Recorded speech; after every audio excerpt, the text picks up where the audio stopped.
Jamestown's voice in New York State Senate is speaking out about last night's eviction moratorium extension, saying the move is hurting good renters.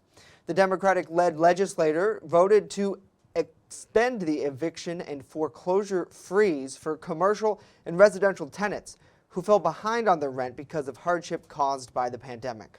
Governor Kathy Hochul on Tuesday called the legislature back to Albany for this extraordinary session to pass the legislation, which will now put evictions on hold until January 15th.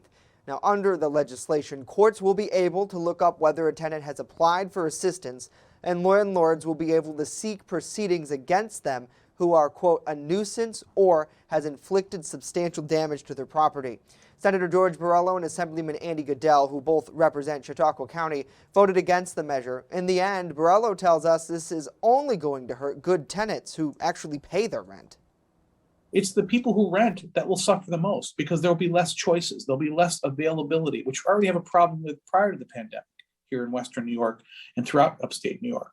Like I said, we're going to relegate people to two choices. Either you can afford to own your own home and maintain it, or you're going to be living in some kind of a government-run situation.